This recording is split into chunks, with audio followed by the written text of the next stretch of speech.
Everybody, this is Qbear back again to bring you the 25 normal version of the Ultraxion encounter in the Dragon Soul Raid instance. Now this fight happens really fast and there's not a lot going on, but a few things I need to bring up. First thing you'll notice on my screen, there's no extra button like you're supposed to have. Basically I didn't update my UI in time, so I didn't have the button. However, on one of my hidden action bars I have a macro which I'll put somewhere in the screen, so if you use a kind of crazy cool UI that's all customized and for some reason you're not having the button and you keep dying and you can't quite explain it, then I'm going to give you a macro you need to hit, and I'll put that somewhere on the screen that you can see it. You need to type it in game just as it appears on the screen, and as you can see counting down right here, the hour of twilight. Basically that counts down to a cast bar. Once you see the cast bar, you'll hit that button, you'll press that macro, it'll pull you into the normal realm as you start off in the twilight realm, and that will negate a crazy amount of raid wide damage. However, you need to have 3 people stay out to eat this damage on 25 man, or it's going to be an automatic raid wipe.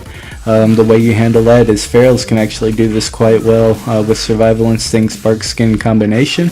You press both to live, you press one and you're pretty much screwed, as I found out for myself on a few attempts earlier before this kill.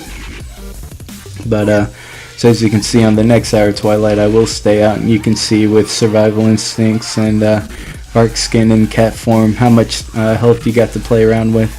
But it has the button that you press has a 5-second duration, 5-second GCD. So when you hit it, when our Twilight casts, it'll pull you back into the Twilight realm. So if you try to catch that cast bar, there's not so much for Feral Druids, because I mean we're energy based. If your energy is low, you're not losing out on too much damage anyway. But for other classes, if you want to tell your raid to try to catch the end of that cast bar, it's going to alleviate a lot of missed GCDs. This is a pretty tightly tuned DPS race, even for a bunch of dudes in heroic Firelands gear. The next thing you need to watch out for, and you see this other timer, is Fading Light. It's going to put a debuff like you see on me. You need to be careful when Fading Light in our Twilight time. You see there, I just popped into the normal realm, and all of a sudden again I had to pop in to avoid the Hour of Twilight damage. So when you see Fading Light and Hour of Twilight and the timers are kind of coinciding like that, you need to remember that thing has a 5-second GCD.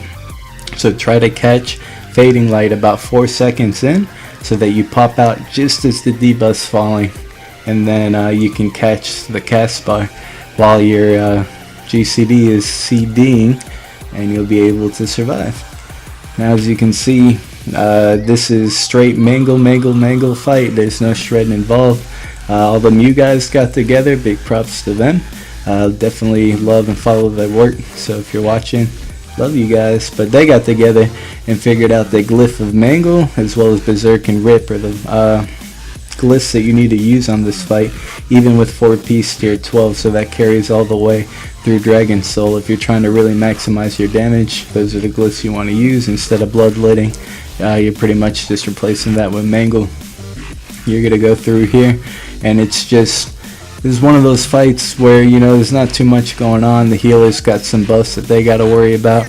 Basically red crystal, you'll get to more of your direct healer kind of stuff, while green is for your raid healers, and then blue to the healers you kind of expect to do a little bit more healing than everybody else.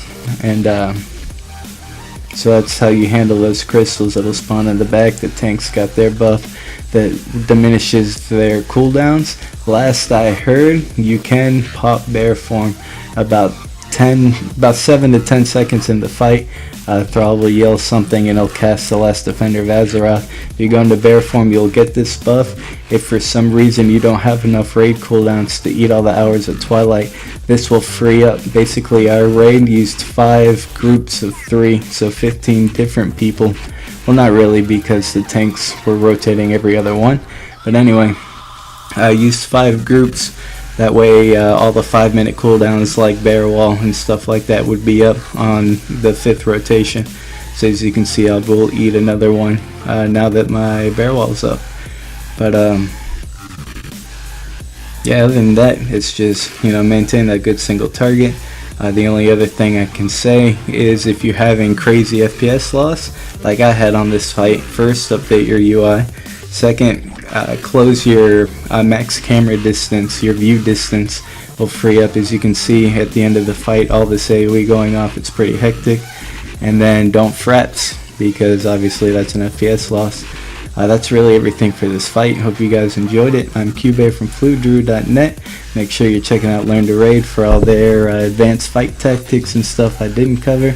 And I'll definitely catch you guys on the next boss skill.